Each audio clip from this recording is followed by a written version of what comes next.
waxaan salaamayaa ugu horeyntii shacabka Soomaaliyeed meel walba ay joogaan 23 February 2017 ayaa la ii magacaabay xilka ra'iisul wasaarenimada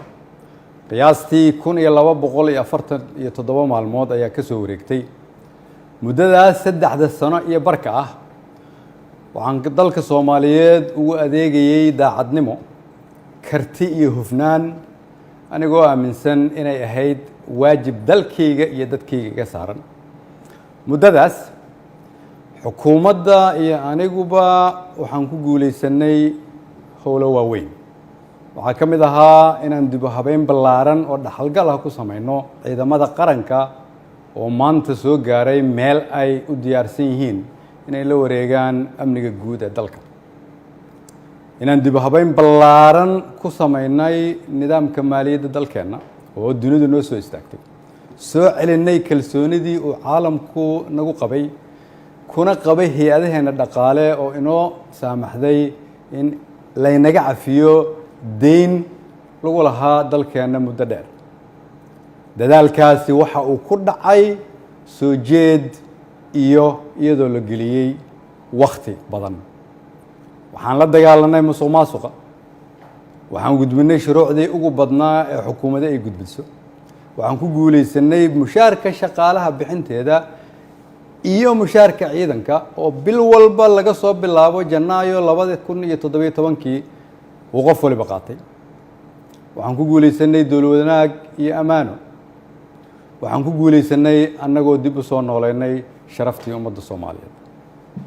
si loo ilaaliyo dhammaan guulahaas ay xukuumadda iyo shacabka Soomaaliyeed gaareen dhammaan shacabka Soomaaliyeed oo qayb ka ahaa rabana in la sii joogteeyo waxaa lagama maarmaan ah ilaalinta nidaamka awood isku wareejinta dalka oo si dimuqraadi ah u dhacda anigoo gudanaya waajibka arrinkaas iga saaran ayaan xukuumadda faray inay ka shaqeyso in dalku aado doorasho lagana fogaado muddo kororsi oo dhalin kara khalkhal siyaasadeed mid amni iyo mid dhaqaale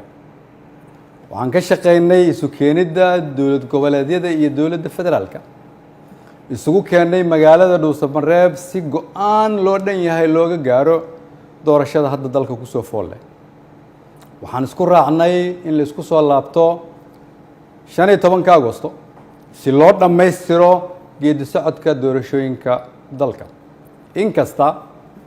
oo kulamadii Dhuusamareeb horumar fiican laga sameeyay haddana waxaa muuqataa in weli uu socdo fikirkii ku aadanaa muddo kororsiga oo salka ku hayay wixii maanta ka dhacay golaha shacabka fikirkaas oo aan mar hore ka digay oo aan aaminsanahay inuu keeni karo khalkhal siyaasadeed dalkana dib u celin karo ayaan waxaan mar kale xasuusinayaa ummadda Soomaaliyeed in dalka 4 sano mar ay doorasho ka dhacdo iyadoo xukunkii ay qoro isu dhiib inay tahay dhaqan sax ah oo dalkan lagu bartay ayna tahay kulligeen inaan ilaalino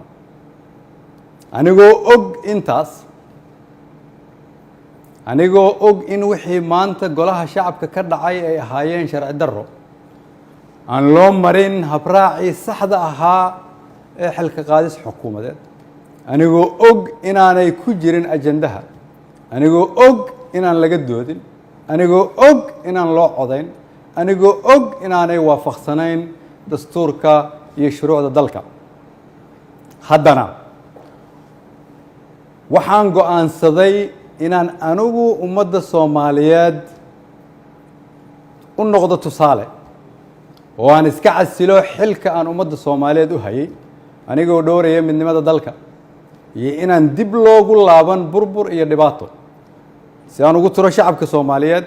qaybna aanan uga noqon khalkhal iyo dib u dhac siyaasadeed oo dalka ku dhaca mid dhaqaale iyo mid amni mid bulsho ayaan sida ummadda Soomaaliyeed ugu baratay waxaan u noqonayaa tusaale inaanan marna halkan xukun u joogin laakiin aan u joogay inaan shacabka Soomaaliyeed u adeego waxaan u mahad celinayaa madaxweynaha oo fursad ii siiyay inaan shacabkayga u adeego golahaygii wasiirada oo igu garab istaagay inaan dalkan samata bixino shacabka Soomaaliyeed oo hiil iyo hooba ila garab taagnaa iina ogolaaday inaan soo hor istaago oo aan u shaqeeyo mar walbana garabkayga taagnaa iina hiiliyay waxaan u mahadcelinayaa saaxiibada Soomaaliya oo xilliyo adag iyaguna na soo garab istaagay ummadda Soomaaliyeed waxaan u rajaynayaa barwaaqo dalkan rajo ayaan ka leenahay kulligeen dalka ayaa kulligeen inaga weyn cid waliba waa inay aqbashaa in dalka loo turo maanta waa maalinteydii aniga ayaa u turay dalka shacabka Soomaaliyeed meel walba ay joogaan waxaan leeyahay waxaan idinkugu adeegay awooddii ugu sarreysay oo aan awoodo haddii ay wax iga khaldameen waxaan idin weydiinayaa inaad cafisaan wasalaamu calaykum waraxmatullahi wabarakatu